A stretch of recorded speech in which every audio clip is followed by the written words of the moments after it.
Hey everyone, welcome back to The Loft. Thanks for joining me. My name is Ben, and today I wanted to go over my portfolio activity over the last month and basically see what's gone on, what's changed, what I've bought and what I've sold. Now, some people may be asking, why bother doing a monthly update, bearing in mind that I do weekly updates? And my answer to that is, firstly, I enjoy it, so I'm going to carry on doing it. And secondly, is I feel that we get different information from both the monthly, weekly, yearly, however long I want to split it out.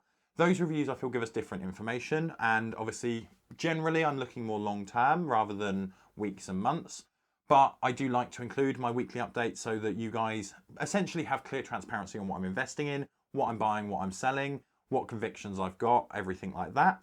Obviously I try to be as open and honest with you guys as possible, and I feel that by showing what transactions I've done over the weeks and months is a good way of doing that for you, and you are aware at an up-to-date period as to what companies I hold, so that you know if I do have, let's say, a bias towards a company, if I'm doing a review or discussing with them, or not necessarily a bias, but a financial benefit for lots of people buying a particular stock. Not that I believe in any shape or form that even if I had 1 million subscribers, I would be able to move a market or anything like that. But it is good, and I know that some people are concerned when people on the internet are saying, yeah, look at this company, it's really, really nice, go and buy it. This is all my research, feel free, go and buy it. And they haven't actually disclosed the fact that they hold that company themselves and they are benefiting from the company selling more shares. So that is the main reason for the weekly update. But without further ado, let's jump in and have a look at my actual update for the month and see what's gone on. So jumping into the overview and looking at the actual account, we can see that I added in total 116 of my hard-earned pounds into my ISA for this particular month. And as of the 1st of May, my portfolio sat at a value of £2,823 with a return of 13.6%, which is roughly around £338 in return, in monetary value I mean. However, if we fast forward, skip through the whole month and look at the 31st, we can see that I have an increased value of £2,931 with a return of around 12.3%, which gives me a return value of £321. This means that over the last 4 weeks, I have lost around 1.3% in return and a little bit of money, obviously with the return dropping, which makes sense. And if we compare this to the VOO Vanguard ETF, we can see that it's not exactly great because my portfolio dropped 1.3% over the last 4 weeks, whereas the VOO actually managed to grow around 0.5%, I believe, over the same period. And that is including the 3 to 4% drop that took place around the 7th to the 11th. But to a degree, we do also expect this, as generally retail investors aren't going to outperform the market. Statistics have shown that. But for me, the ETF doesn't necessarily meet my requirements on what I want when investing. Partially, I like to be engaged. I like to take the time, look at the companies, and essentially put my money where my mouth is. And if I've done the research and I think the company's worth it, I would rather take that risk and put my money into that company rather than having someone that I don't know or an automatic system just pick out stocks and companies, because that way, if it fails, I feel slightly hard done by, even though it was my choice to put my money into that ETF. Whereas if I review a company and I put money into that company and that company goes bust, one, it's entirely my fault and it's no one else's. And second of all, it's a strong learning lesson to not make the same mistakes in the future. So as we know, I probably should have been buying some ETFs this month, but instead I did buy some more companies as per normal. So let's have a quick jump in and see what I bought over the last month. And it comprises of a total of 5 transactions for a total value of £126. Jumping into these individually, we have the first purchase that took place on the 3rd of May with a total transaction cost of £44.79. And for that, I bought 2 full shares of Pembina Pipeline.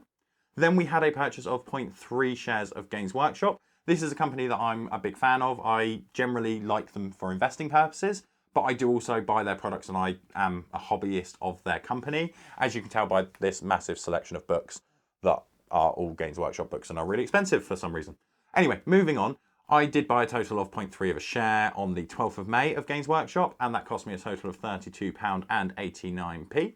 We then have our last 3 purchases, all of which are for the same company, by name Store Capital. The first purchase took place on the 21st, and that was for a total of 0.4 shares, which cost me £9.58. Then on the 28th, I bought a full share for £24.25. And then in a separate transaction on the same day, I picked up a 0.6 of a share, which brings my previous 0.4 to a full share. So over the week/month, I bought 2 full shares of store capital. And that last 0.6 of a share cost me £14.54. So as I said, total of 2 full shares of store capital over the last month.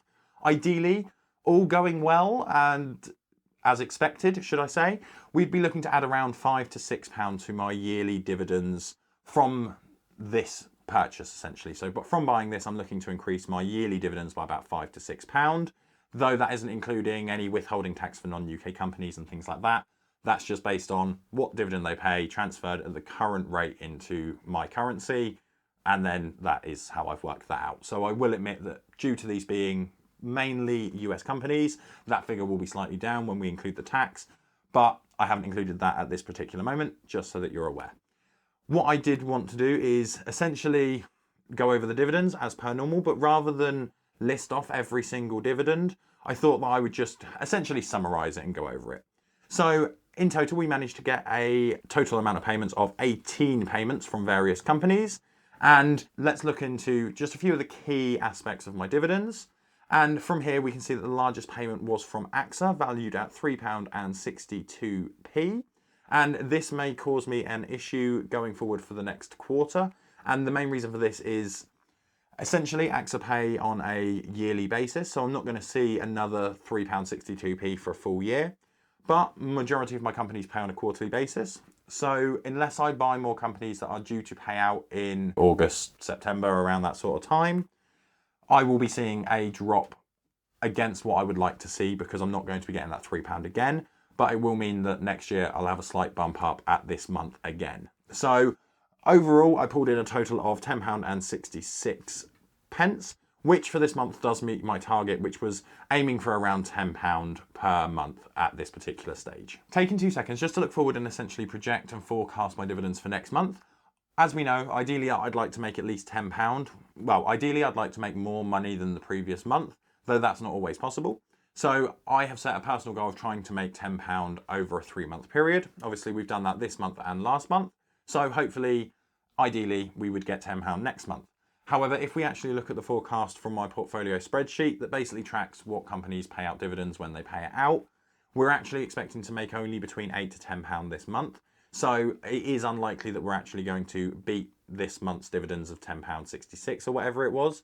So slightly upsetting there, but it could always happen. I didn't expect to pass £10 last month, and I did. So do check back, make sure to subscribe just to come back and see if I manage to make more than £10 next month. It would be quite interesting if I did. And then we just got to hope that that continues growing. That is my overall plan. So next I just wanted to show a bit of information that I've essentially started including in my recent weekly updates, and it seems to be liked. And I thought I'd do the same thing, but look at it at a monthly basis rather than a weekly basis. So this is a chart of companies that I hold and how they've changed over the last month. So looking at the biggest losses, for example, and we can see that over the last month, we've had 22 companies in the portfolio that have lost value over the last month. And the top ones being Cardinal Health, AT&T and Medtronic, all of which are down around 5%, with Cardinal Health being down as much as 6.5%. Flipping the coin and looking at the best growers and the ones that have essentially made the most money in value over the last month, we can see that the top 3 companies are Royal Mail, CVS Health and Simon Property Group, all of which are up over 11%, with Royal Mail getting as high as 19% over the last month. Now, before I leave, I did just want to touch on some plans and portfolio changes that I'm looking to make, just so that you're aware of what's coming up. I don't normally sell companies, but I am looking at trying to optimize my portfolio, reduce it down from 60 stocks, which is what it currently is, and see if we can potentially make a little bit more money and more dividends by compressing the stock down. Because I do have a few companies where I only have 0.001 share of a company and it's about £3. So it will save me a little bit of time from researching all of the companies, and I may buy back in the future. Just because I'm selling out now doesn't mean that they're not good companies or worth buying. It just means that I personally feel that there are better places in my portfolio that I could put that money. But primarily I'm looking at reducing my positions in Amgen, Acisilor, Home Depot, Intel, McDonald's, Medtronic, Microsoft, Disney, and Yum Brands. And as I said, this is because they're relatively small positions and I feel like I could get better use. If I do sell all of these based on current prices, I would get around £48 to put into more investments. Something like Games Workshop, which I'm very, very keen on, Store Capital, something like that. I could buy a couple of shares rather than having minute positions that are paying out 1 to 2p dividends every 3 months. So overall, I feel that is a good exchange. I may buy back into these companies at a later point, which I know isn't mathematically the best way of doing it because then I've lost out on the growth if the stock does go up. But I would rather wait until I have slightly more money to be able to put in and buy a larger position in these companies. So that's just my personal opinion. Let me know if you think that I'm making a ridiculously bad move and if I should keep those stocks. If you do, let me know in the comments. I'll consider it. And if you have any reasons and your logic behind why I shouldn't sell these companies, do add that in the comment below because that would obviously really help me out. Just saying, don't sell them. Really not much use at all, to be honest. So if you could add a bit of context, I would greatly appreciate it and we can have a chat about it down in the comments below. As always, if you are interested in kind of the running update, so the previous monthly updates, if you're new here, for example, and you've made it this far, first off, thank you very much. I hope you liked and subscribed. But what I mean is you might want to check out my past history of my portfolio updates. So if you want to check out this video or playlist here, hopefully that will take you to either my weekly or my monthly updates so that you can go through and see what's changed week to week, month to month. And until next time, remember to invest, save, and subscribe.